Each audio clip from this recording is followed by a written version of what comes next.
thank you for everybody here in person as well as on Zoom. So thank you so much. My name is Sheena Iyengar, and I am joined here by my research associate, Sean. And this evening, I'm going to talk about big ideas and where do big ideas come from. And along the way, I might have questions for you.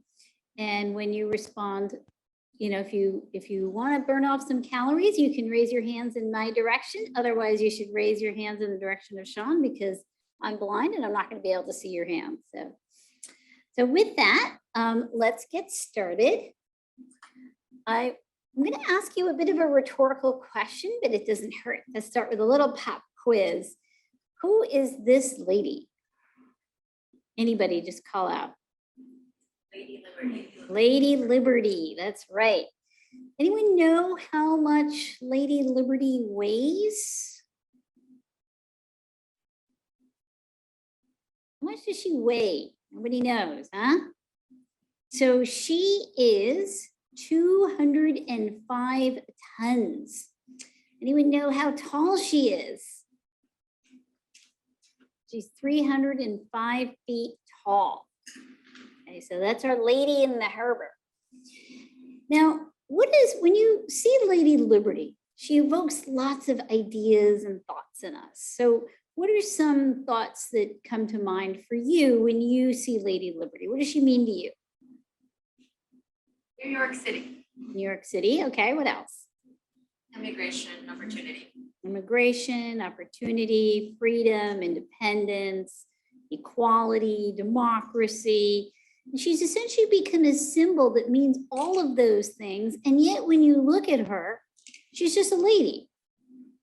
How did she, given her content of her physical structure, come to embody such important and abstract meanings to people? So what I'm going to do now is have you hear a poem that was dedicated to Lady Liberty when she first was unveiled in New York City.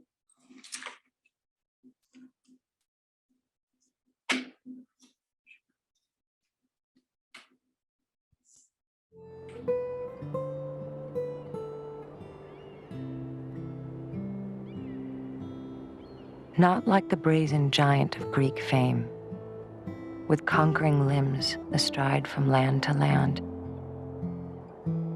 Here at our sea-washed sunset gates shall stand a mighty woman with a torch, whose flame is the imprisoned lightning, and her name, Mother of Exiles.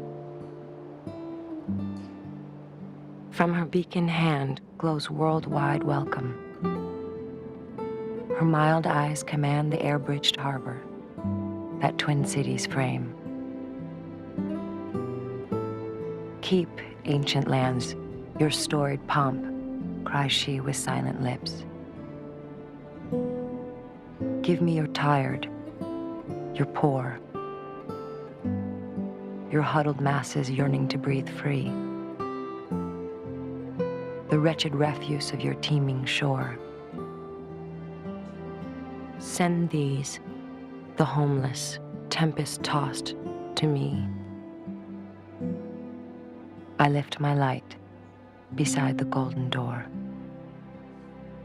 Emma Lazarus. So the Statue of Liberty, as the story goes, was a gift given to us in commemoration of the 100-year centennial of the Declaration of Independence. It was actually one of the first interesting examples of crowdfunding, because it was the French people, just normal people, everyday people, that gave money, donated money for the building of Lady Liberty, which was then transported to the United States. And then actually was a lot of New Yorkers and other Americans who gave money for the building of the pedestal on which she stands and actually having her transported here. When she was unveiled, Emma Lazarus, who was a Russian Jewish immigrant, was asked to write a poem dedicating in dedication to Lady Liberty. So It's interesting because what she's come to mean has far surpassed whatever was in the imaginings of Frederick Bartholdi, who was the actual maker of Lady Liberty. So I'm going to tell you the story of Frederick Bartholdi first, the way we often read about him in the history books. So here's what we know and what we're often told about Frederick Bartholdi. He was a young guy, grew up in Paris. His father died when he was 2 years old. He loved art. And when he was a young man, he went on a trip to Egypt. And there he was mesmerized by these Nubian statues, which were guarding the Egyptian tombs, giant statues. He wanted to make one of those. That was his dream. So when they asked artists to submit their proposals to build something in the Suez Canal, he submitted a proposal in which he proposed that they build a giant lady dressed in robes carrying the light to Asia. Well, his proposal was declined, and instead they built a lighthouse, which still stands there today. So the story goes that he was dejected, went back to Paris, was searching around for an opportunity to fulfill his dream. He runs across a friend of his, a man by the name of Boulay. And this guy turns out that he's one of these guys that really was upset with the French people, felt that they had lost their way and wanted to restore their faith in democracy and freedom. And so he wanted to make a gift to the United States. Well, he chose Frederick Bartholdi to make the statue. So here's a picture of Frederick Bartholdi actually making the statue. And this is what first came to the United States. So that's one way to tell the story. But if you think about that story, it never answers the really big question. It tells you that here's this special guy, he has this special dream, he persists, he finds the way to somehow make his dream become a reality. But it doesn't actually answer the big question, which is, how did Frederick Bartholdi get the idea? Where did the idea for the Lady Liberty actually come from? Because it's a really big idea. The Statue of Liberty stands for so much more than her physical contents. So where did he get the idea? Is it like the way we often read about these great innovators, whether they were religious figures or great inventors throughout history, that somehow there happened to be in a particular moment in time? Maybe they were sitting under a tree. Maybe they had just climbed a mountain. Maybe they were just doing some normal thing like taking a shower or going on a jog or a hike. And suddenly this flash of insight, almost like magic, comes to them. Is it magic to get an idea? That's often the assumption. We often assume that we get these ideas somewhere up here and we can't possibly understand what is that thing up here, because it's like this black box. Well, what I'm going to answer today is the question, how do we get big ideas? Is there a way to look inside that black box and unravel all the things that our brain goes through when it comes up with these big ideas? So now let's ask the question again. How did Frederick Bartholdi get the idea of how to make the Statue of Liberty? Now, I'm going to tell you a story of how Frederick Bartholdi came up with his idea. Everything I'm going to tell you is based on historical facts, but I am doing a reconstruction of those facts. And I'm basing my reconstruction on what we now know based on neuro and cognitive science about how the brain works when it's constructing new ideas, when it's ideating. So you already know that Frederick Bartholdi was exposed to these giant statues that were guarding the Egyptian tombs. So that was something that influenced his thinking. So around the time when he's making Lady Liberty, this is in the mid-1800s, There happens to be a rather well-known painting that's being exhibited at the time, which had really caught the interest of the French, particularly the ones who were in the art world. And that was a painting called Les Vérités by a very famous painter of the time, Lefebvre, Lady of Truth. Notice the pose. Now, of course, Our Lady in the harbor is not the Lady of Truth. She's the Lady of Liberty, Libertas, Roman goddess of liberty. Well, how did he get that notion?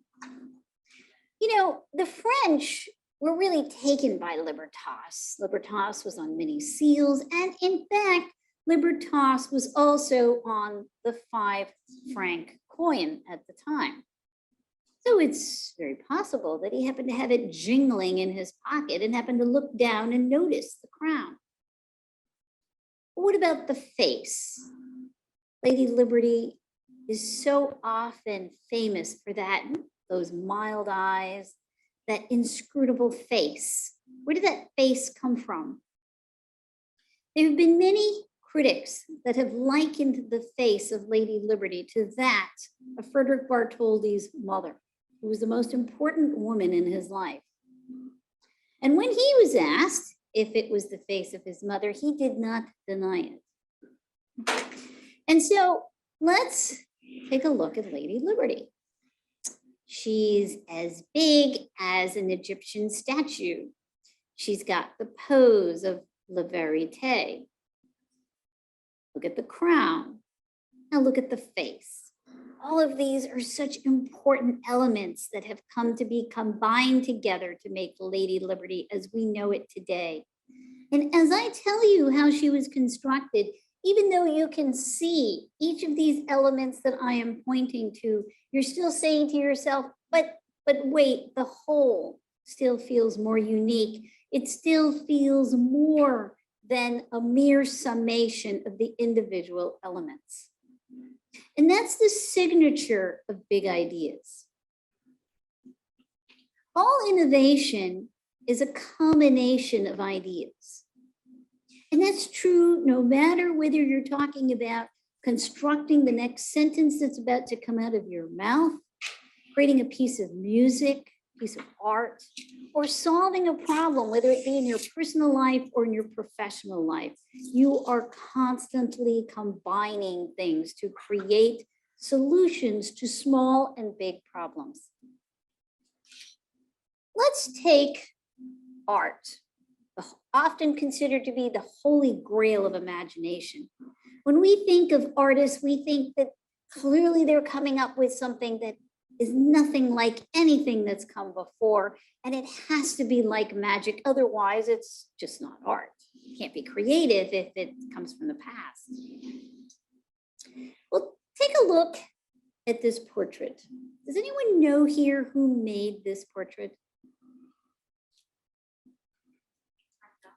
Who? Nope. Picasso? Picasso. Okay. What about this portrait? Yeah. Okay. So 1901, first one, 1907, the second one. So what happens to him during this 6-year period? Some sort of a light bulb went off in his head and suddenly he came up with a brand new style. What happens? Well, let's try to deconstruct what's going on. Well, first off, starting in the late 1800s and early 1900s, impressionist realist painters are undergoing a bit of a crisis. It was no longer profitable to make portraits. Why?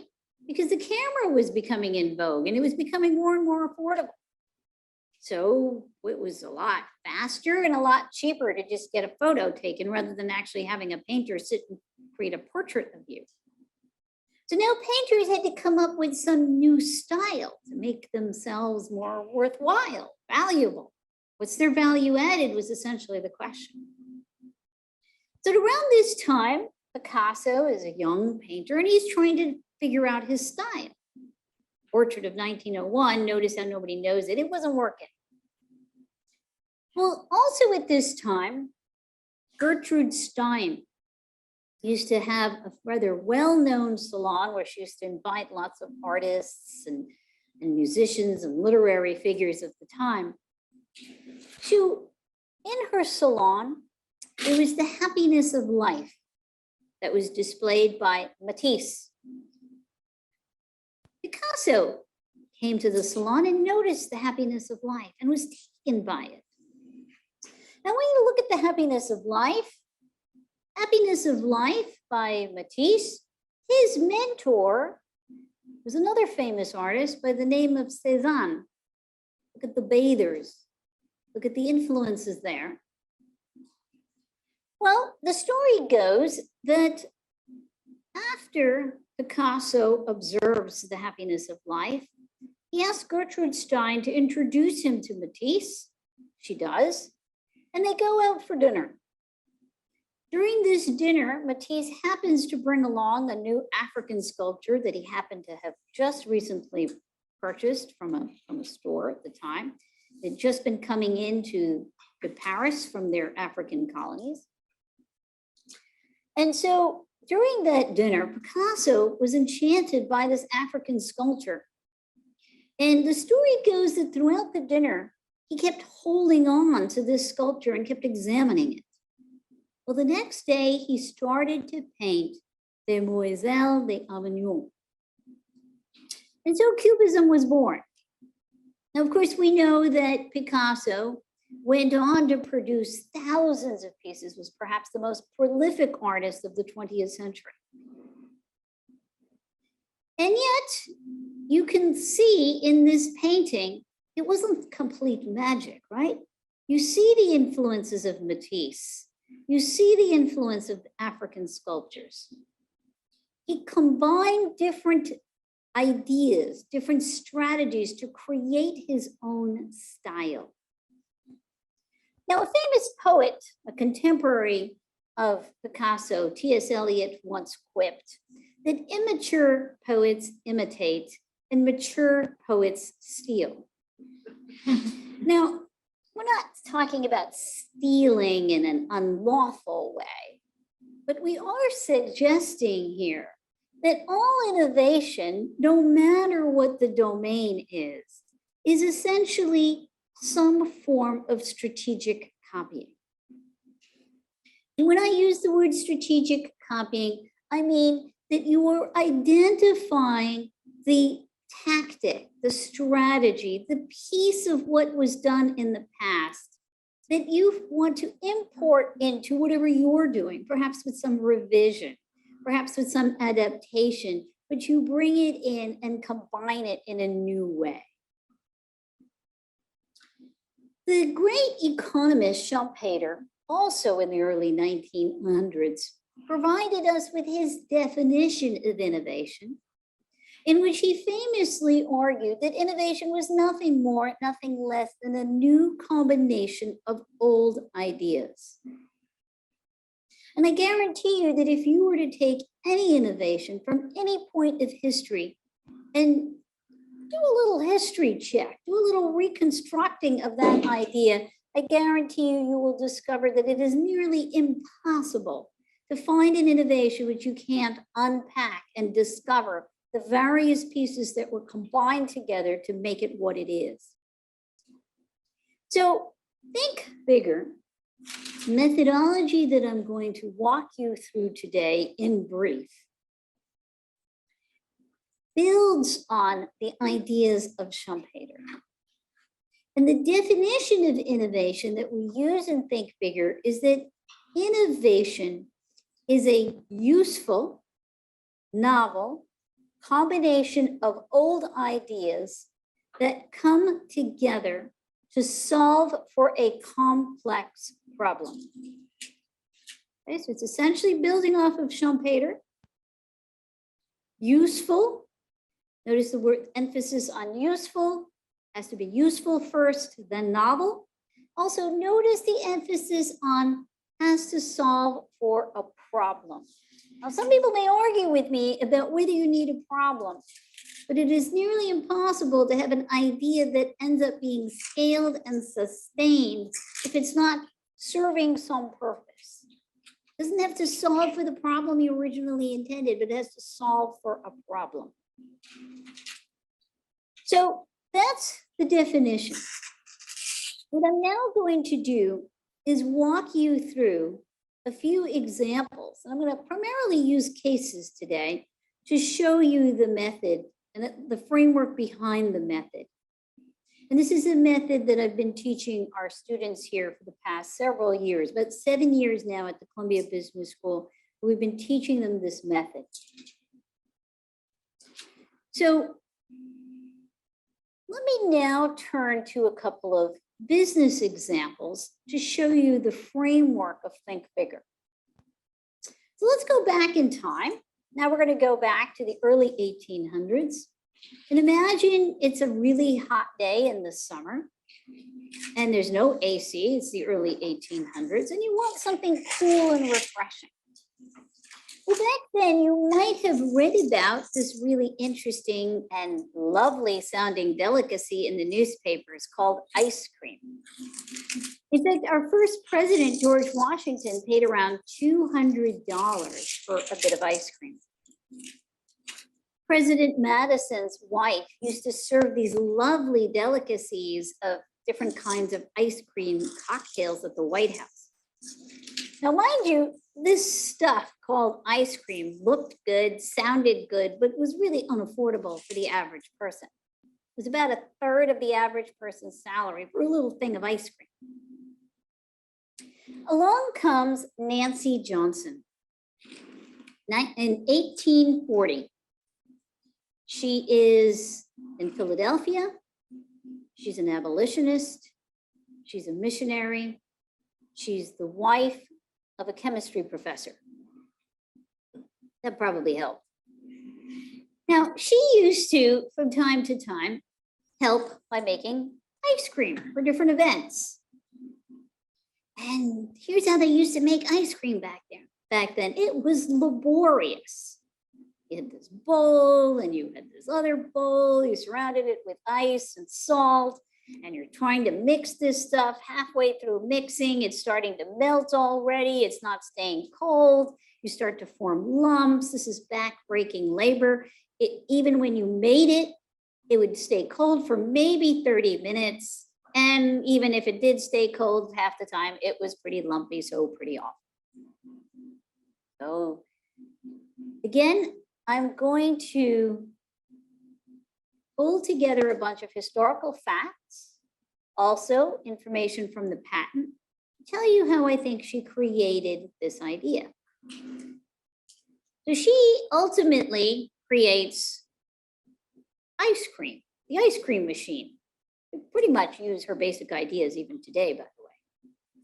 So what's the problem that she wants to solve? So again, we said, Think Bigger always starts with a problem. What's the problem she identifies for herself? How do we make it easier to make ice cream so that it's more accessible to anybody? Well, what are the barriers? What are the challenges that I have? Well, I have to figure out how to keep it cold while I'm making it. Okay, that's one challenge. I have to make it easier to make it so that it's not back-breaking labor. And I want to make it so that it's smooth, not lumpy, no crystals. Okay, so how is she going to solve these problems? So first, she takes a pail. Now, it turns out pails existed even starting as early as 400 years before this time. It's a water pail. It was commonly used back then for water. She takes that, that's bigger. And she says, well, what do I use inside so that it'll keep the stuff cold? Well, she notices that when people are drinking beer, they use pewter mugs. When people are taking baths, they use pewter bathtubs. Keeps the water at the temperature you want to keep it at. Why can't we make this thing that goes inside the pail made of pewter? You surround it with the ice and salt. Okay, so that's the cold thing. Well, how do you make this easier? You know, you have to keep stirring and stirring and stirring. So it's a hand crank that was already being used at the time for grinding spices. And how do you make it smooth though? I don't want all these lumps. So she attaches to the hand crank these spatulas that have little holes so that the liquid can go through it. It also makes it easier to stir. She probably got those spatulas on watching what people used when they were churning butter, when they were churning molasses. You combine all of these things and you get the new ice cream maker in 1843 when the patent was submitted. In fact, even the Library of Congress labeled this as a, quote, disruptive innovation. But in 1843, they actually had these words. So what does this show you? The point to take away here is notice the emphasis on useful tactics. It has to be tactics that work. Those are the things that you're going to combine together to create a solution. All right, now let's take the famous example of Henry Ford. By the way, Henry Ford did not invent the car. We often think he did, he didn't. Henry Ford did not invent the assembly line. Back then, the average car, which was being made by Oldsmobile, costed about $2,000, which was very expensive. So if Henry Ford had asked people on the streets, maybe if he ran some focus groups, what do you want? They would have all told them that they wanted a faster horse and buggy. One of the core principles in Think Bigger is that the customer does not define the problem. Customers can give input as you research the problem, as you identify potential solutions, but they do not define the problem for the creator. Henry Ford defined his problem, and his problem was, how do I make the car affordable? So he breaks down this problem. How do I reduce the cost of labor? How do I reduce the time it takes to make a car? How do I reduce the cost of materials? How do I reduce the cost of labor?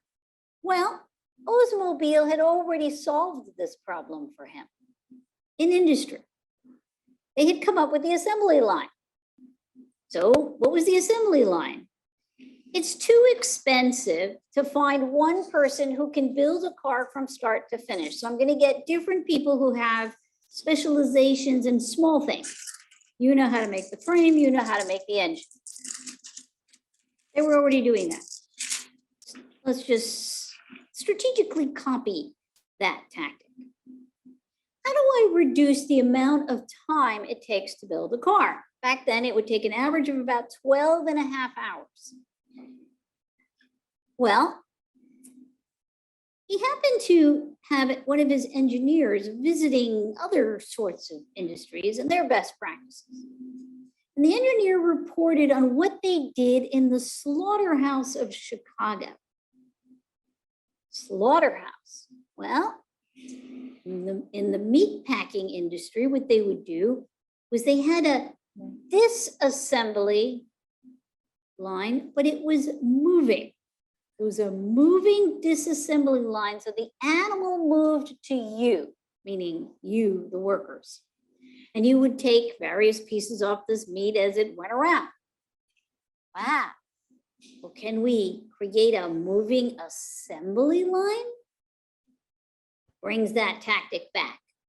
That reduces the amount of time it takes to make a car from 12 and a half hours down to 2.5 hours. All right, now, cost of materials. Henry Ford was famous for saying you could have your car in any color you want so long as it's black. By the way, Oldsmobile at that time was offering cars in lots of different colors. But the problem was that it would take an average of 7 days at minimum for the paint to dry. But with this new paint method called Japanning, it was called Japanning because looked sort of like black lacquer. I mean, Japanese lacquer. And so it was a black color, and it would dry within 2 days. Okay, that saves you on the cost of material. It was cheaper, and it also saved you in time. So put these things together, you now reduce the cost of a car from $2,000 to $250. All right, here's what I want you to zero in on here. Notice that not only does he define a problem, not only does he break it down, not only does he break it down and identify a way in which that problem has been solved somewhere else, but notice how he steals or strategically copies best practices both within industry and out of industry. So he's importing in an important tactic from a totally different industry to help solve his problem. That's what made his combination so novel. Now let's come fast forward or to the present. 1970s, 1980s. Now I'm going to give you the story of the man who was actually the precursor to the Think Bigger method. Right, so the Think Bigger main tool, which I'm going to show you in a few minutes, called the choice map, actually has a precursor. Like all innovation, even the method of Think Bigger draws and builds upon a prior innovation. So the person that I built upon was a man by the name of Lloyd Trotter. So Lloyd Trotter grew up in Cincinnati, Ohio. In the 1970s, when he was a young guy, he started to work in a factory in Cincinnati. It just so happened that General Electric was buying equipment from this plant, and they were having trouble figuring out how to use this machine. Lloyd Trotter, who was this, hands-on engineer, always got his hands in stuff. He ended up coming in and explaining to them how to use and how to fix the equipment. Ended up hiring him. By the way, he was the first African-American to ever be hired by General Electric. Lloyd Trotter then started to work at General Electric, and he was working on the factory floor as a field engineer. Now, little by little, he becomes manager of the plant. He becomes manager of another plant, and manager of yet another plant. Ultimately, he ends up becoming manager of about 60 plants crisscrossing this nation and around the globe. But he's noticing something. Different plants are good at different things, right? And he's starting to keep lists, all the things that matter to make sure that a plant is operating most efficiently. So maybe one plant is really good at inventory management. Maybe another one tends to do things more quickly, make things more quickly. Maybe another one has fewer damaged stuff coming out. Little by little starts keeping a list, and has all this criteria. And he's realizing, oh my God, different plants have different best practices. But how do I put them all under one umbrella? So he invites a bunch of managers and he asks them to rate themselves on how good they're doing on his various criteria. So by now, he's created a criteria. He's being pretty detailed about it. And he says, okay, I'm going to rate each plant on each of these criteria on a 1 to 5 scale. Okay. He asked the managers, how would you rate yourself? And they, of course, all initially wanted to rate themselves a 5. Once they realized that he wasn't being punitive, he genuinely wanted them to learn best practices, that's when they started to be honest.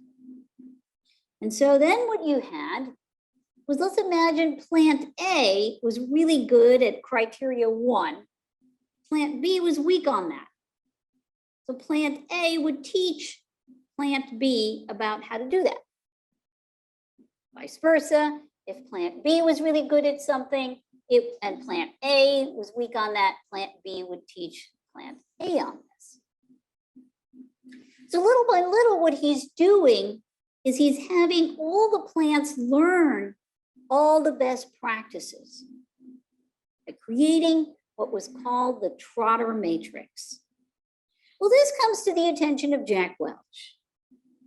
He was doing so well in terms of generating revenues that Jack Welch calls him into his office and says, "What are you doing?" And as you all know, that Jack Welch in the 80s and 90s made GE a force. I mean, this was an incredible conglomerate at that time. And in its peak, he had 24 businesses in 24 different industries. And so he says to Lloyd, "We need to take your method and scale it. This has got to help the company at large." And so one of the things that Jack Welch was famous for was these special retreats that he used to hold in Crotonville, New York. What would happen in these retreats was usually run by Jack Welch and Steve Kerr, and they would practice what they referred to as the Trotter matrix principles. And so you would have senior management from these various businesses come.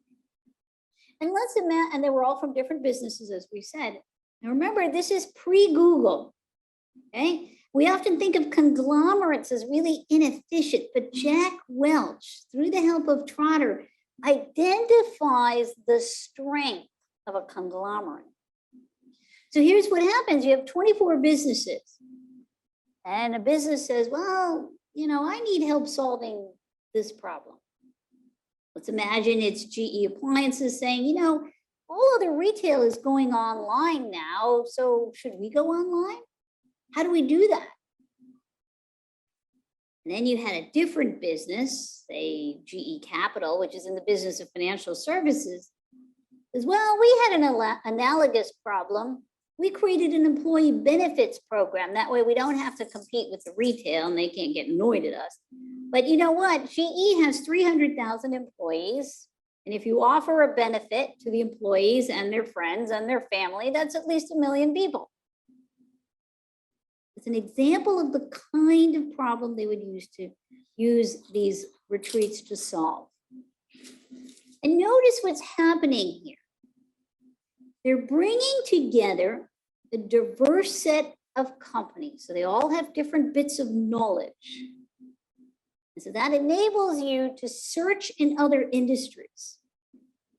So what do? They prioritize your ability to search outside the box, other boxes, and they're prioritizing success. You're only strategically copying best practices. Okay, so now that we've done the framework, let me now show you exactly how does this work. Okay, so you now understand it's a problem, you break it down, you find solutions, ways in which others have solved for this problem, both in your industry and out of your industry. You combine those and form a solution. Now, it kind of sounds easy the way I am describing it, right? It sounds like almost anybody can do it. And of course, in practice, it's actually a lot harder. Well, when you think about the way we solve problems on a daily basis, and many times we're successful and many times we're not so successful. Essentially, we're doing the same thing as what I've just shown you as these great innovators did. It's just that we're much less deliberative about it. We're often ad hoc about it. And what we now know from looking at science and science in terms of neuroscience and the way the brain works, science in terms of cognitive science, in terms of the way we make choices, the way we process information, that this is essentially, I'm going to now show you how the brain actually works when we're generally answering questions. So the Nobel Prize winner, Eric Kandel, once famously talked about how who we are is essentially a functioning of what we've learned and what we remember. I'm going to unpack that for you. So essentially, anytime I ask you a question, whether it's a question that you're going to respond to with a sentence, whether it's a question that you're going to respond to in terms of a task, think of your brain as like a library system. It has lots of shelves in it. And in these shelves, you have different information bits. You've collected these over all your experiences over the course of your life. And when I ask you a question, go into your memory bank, pull it off the different shelves, and you say, okay, I can combine these. Let's do an example. What is 28 plus 32? Anybody? I know this is too easy. Okay. What did you do to do that? How did you make your brain come up with that answer? 20 plus 30 plus 10. Okay, so that was your strategy. Okay. Maybe one other person? What'd you do to come up with that answer? 30 plus 30. Okay, well. Okay. Anyway, so what are you doing? You're going into your memory bank and you're saying, okay, I know what a 2 is. I know what an 8 is. I know what a plus sign is. I know what a 3 is. I know what a 2 is. I know and you might have different strategies. Some might say, well, it's 20 plus 30. Then I'm going to add the 8 and the 2. But essentially what you're doing is retrieving information about what these things are and strategies for dealing with them. Stored in your memory. Now let's imagine I gave you this equation. What's the answer to this? You don't know, right? Because you don't have this in your memory bank. It's actually 60. Now let's imagine then I ask you to come up with a word that rhymes with airplane that doesn't exist. It's not a real word. Give me someone just volunteer a word. Fairlane. What? Fairlane. Fairlane. Okay, what did you do to get that? Just got the word that sounded like it, but it wasn't the same. Okay, so he went to his brain and he said, okay, ain, I need to have an ain at the end if it's gonna rhyme, right?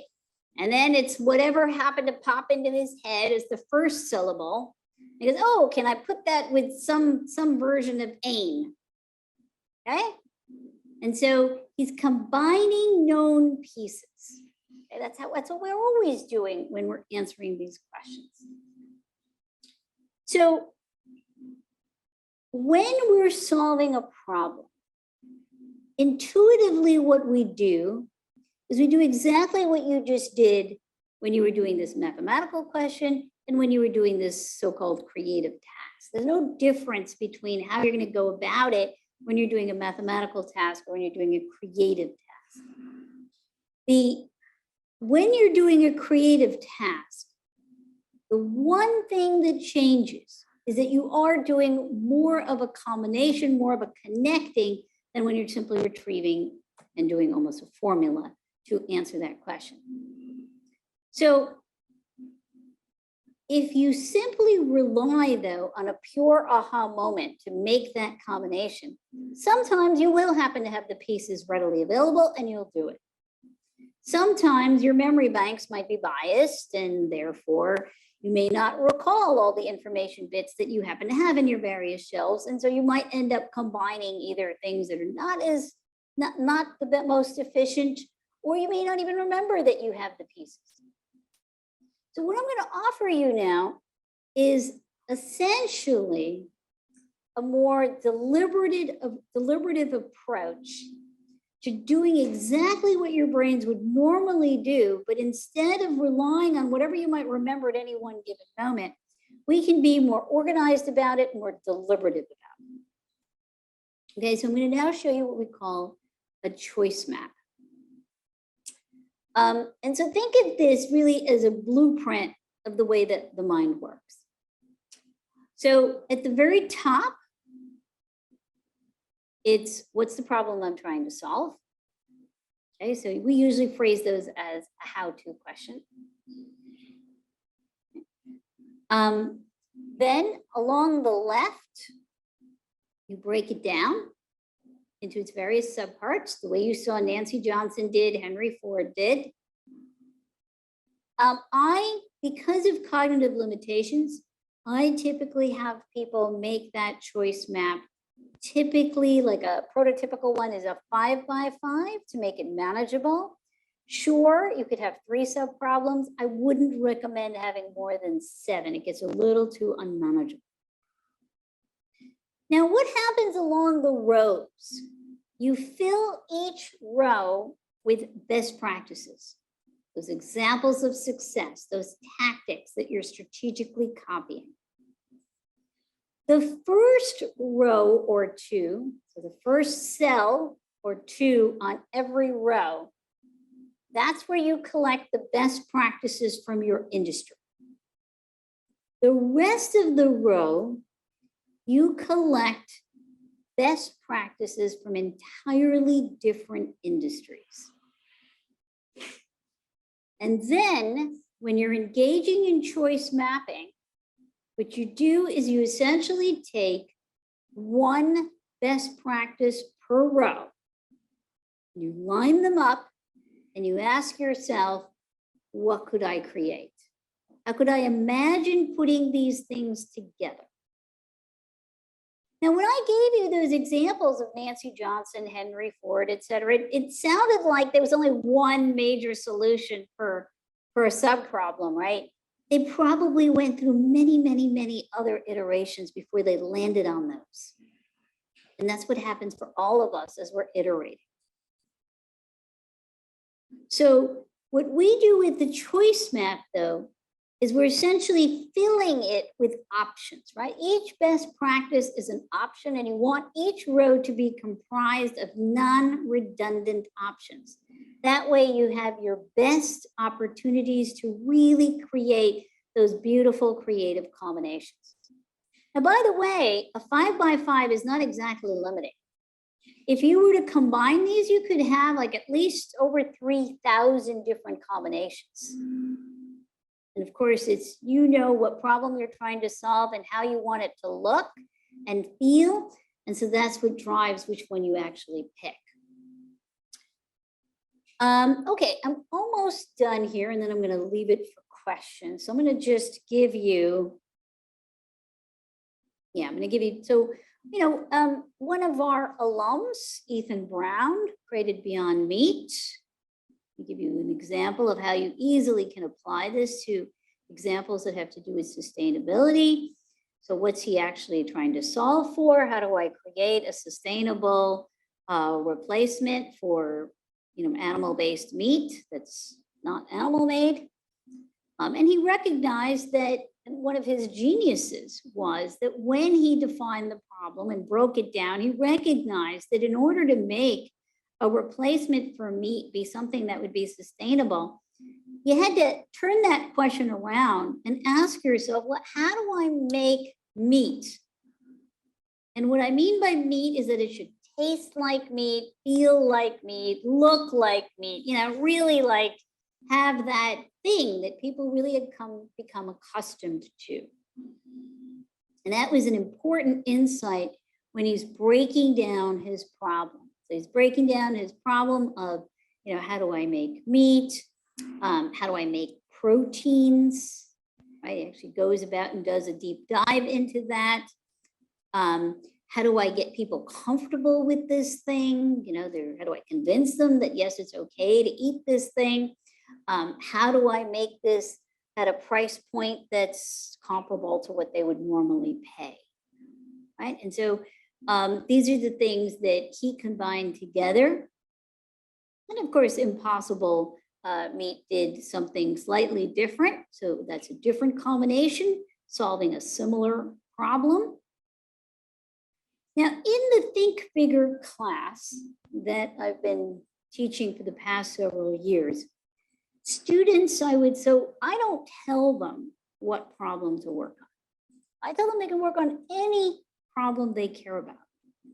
But I can tell you that about anywhere from 30 to 40% of the problems that the students choose to take on and use the think method for have to do with trying to solve social problems. So years ago, I remember we had a student that actually came up with a problem and a solution that was around creating indoor farms. In fact, we actually have an alum that created Arrow Farm. We had another student group that was interested in creating sustainable and better looking scaffolding in New York City. And we actually now have that idea living out in the world. I can tell you this semester, I have at least 3 groups that are interested in creating sustainable clothing, how to deal with fast fashion. I have groups interested in dealing with how do you deal with food compost? How do you increase recycling? How do you reduce plastic waste? And then other types of social problems that even go beyond sustainability and climate change. How do you help homeless people get jobs? How do you teach the disadvantaged digital literacy, financial literacy? How do you reduce political polarization? So really, a lot of social problems end up getting tackled by using this method. So I'm going to stop there in case you have questions, but this is in brief, this is the methodology. The students do go through it. It takes them about a semester to go through it.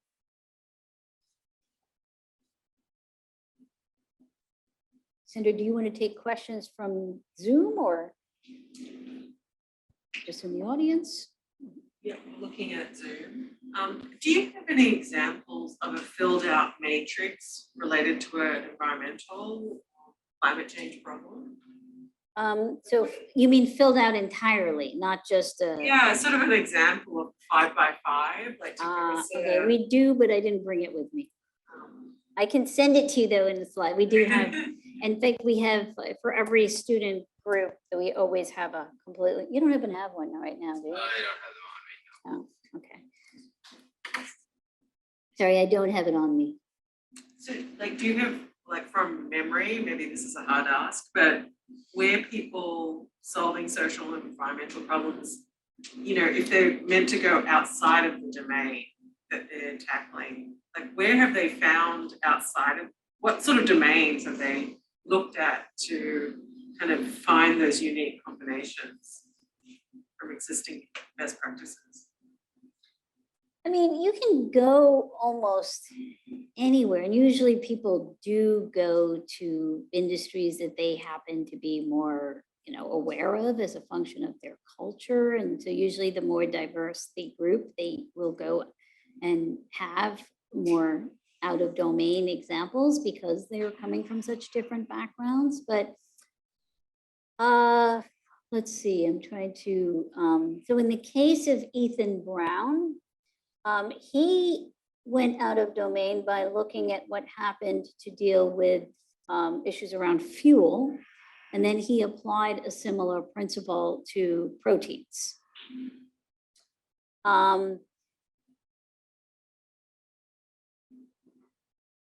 Let's see.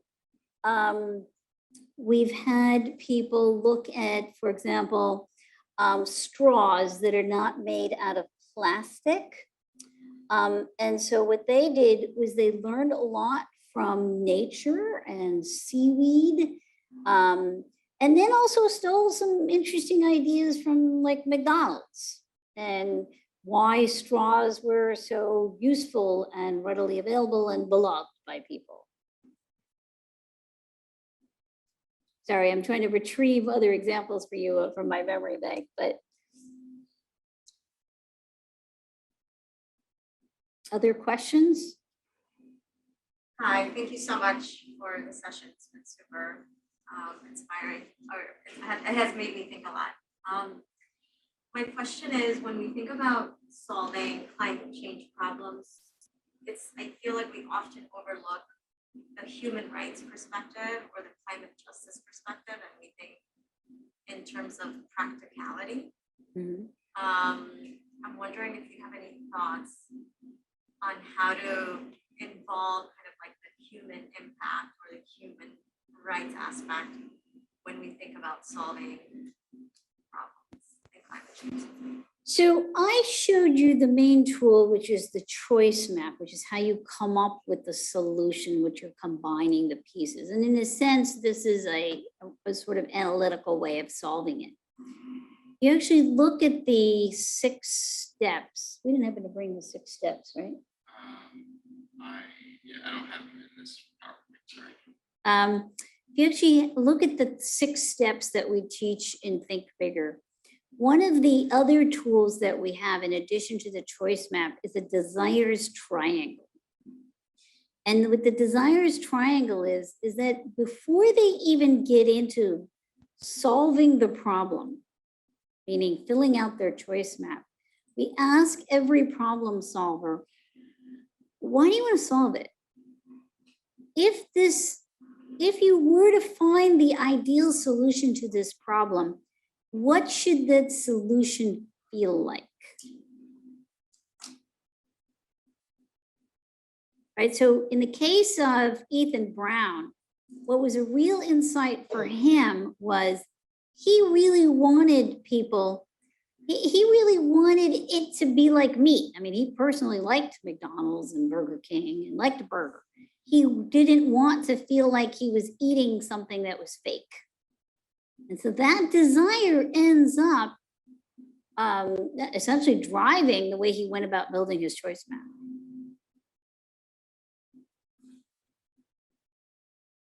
So values are important. We don't believe that you can actually innovate successfully if there isn't a fit between your values and the solution you generate.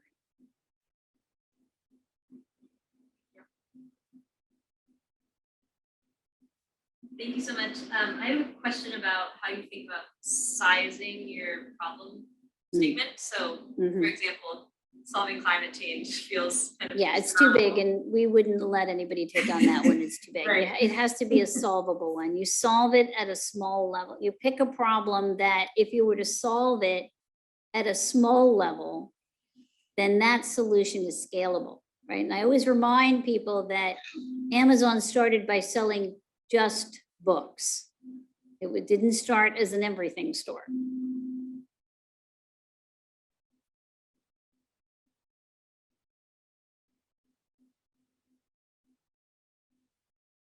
Sheena, I think that leads to a really great kind of follow-on thought.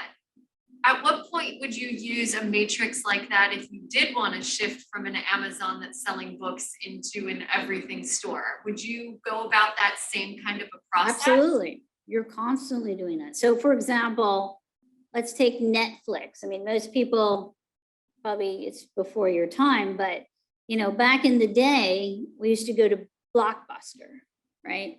And used to get video cassettes. And then, you know, people tried to innovate on Blockbuster, and there was another company called Redbox. It still exists, I believe. You know, where you get a movie from the vending machine, right? Well, what did Netflix do? Netflix first said, well, I don't want these late fees. So first thing was he found a solution to the late fees from an industry that was way far away from movies. He went to gym memberships, right? The sort of flat fee, go as many or as few times as you want. So essentially the original Netflix was gym membership plus Amazon plus DVD, which could be mailed without being broken. And now DVDs are now obsolete, as you know. That's also like, you know, before your time. But so then what did he have to do? Once things became, screening became much more, streaming became much more possible, he again reinvented. So at every stage of the game, you're constantly creating a new choice map and reinventing. And you're building on the past.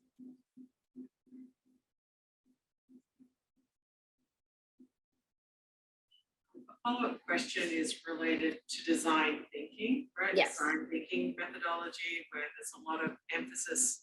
I mean, going to the earlier question about social justice and climate change, Yes. about, talking to the communities that are impacted by or will be impacted by the problem as well as the solution. How do you think about that body of work and the think bigger innovation? Oh, that's an interesting question. Okay, well, so I see think bigger as an alternative to design thinking. So what is design thinking? Design thinking is I'm going to go and talk to my audience, my target. It could be customers, could be, B2B, could be whoever's my target. I go and talk to them, run focus groups, observe them, sort of become like an anthropologist of sorts.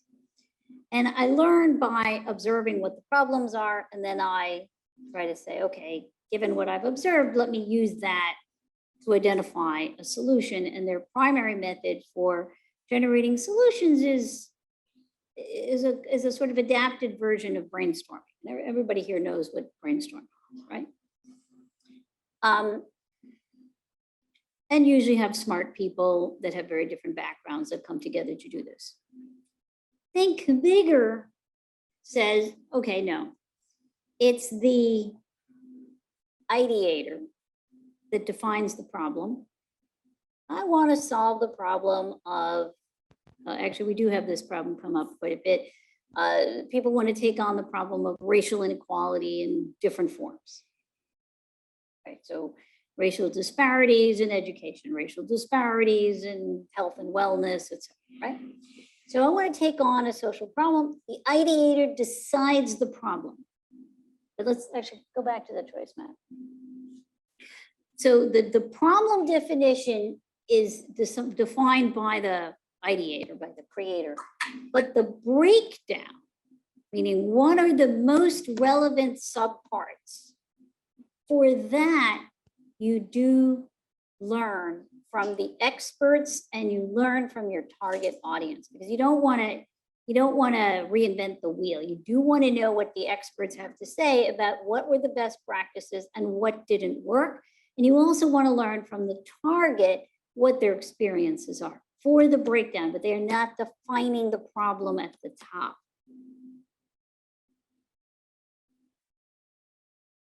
Also, when identifying solutions, meaning identifying best practices, when you talk to your target, they can tell you best practices that they've generally observed in that domain that worked or didn't work. But they're usually not the ones that will identify best practices that are from way out there.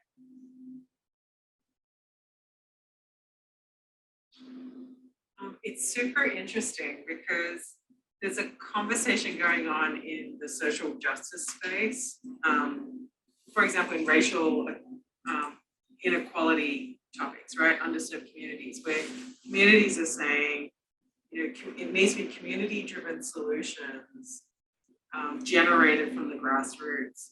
But like this methodology is sort of saying, well, you actually need to look way outside your area of domain expertise to find stuff that's way out there in fields that maybe are not so close to home, right? Yeah, and actually, sorry, as you were talking, I just remembered an example that came up recently. So this is one that somebody brought to my attention. So and it was a fun problem. We were just doing it for fun. So it was, imagine that you felt that traveling in Manhattan is now laboriously painful and you hate subways, right?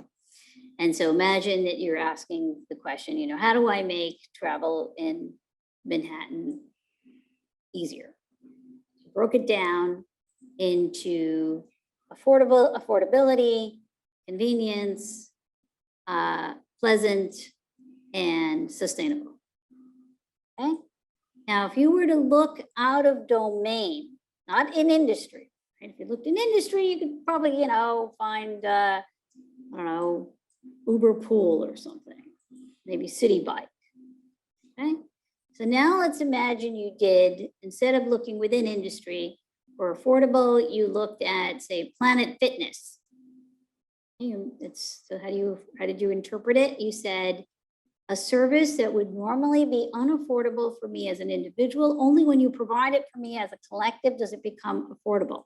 So gym membership. Okay. Sorry, the convenience, Vespa, Pleasant, CVS, so the drugstore, they use automation. And then for sustainable, Brooklyn Public Library. If you think about it, public libraries were sustainable long before we started to talk about sustainability. You borrow a book, you return it, lots of people can borrow that way, it becomes a collective good. Let's imagine you combine those things and you have the Gogoro. We know here the Gogoro, it's about to go public and it's evaluated at $2.3 billion. It's this, think of it as a kind of scooter. It started in Taiwan. It runs on these batteries, and you have to go to these battery swapping stations, kind of like, you know, the library model, and you swap out these batteries. It's very sustainable.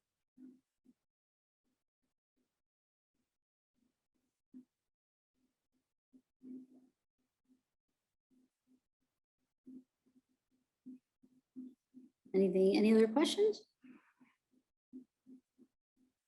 Okay. Well, I guess what I'll do is I'm going to end with one of my favorite quotes. And this was a quote that actually inspired me years ago to actually come up with this method. It's a quote by the great French polymath Henri Poincaré, who said that invention consists of avoiding the constructing of useless combinations and consists of the constructing of useful combinations, which are an infinite minority. To invent is to discern, to choose. And if you think about everything I've talked about today, I essentially gave you a framework by which you could construct those most useful combinations, which are an infinite minority. So thank you very much for your attention tonight. And feel free to ask me more questions. Thank you.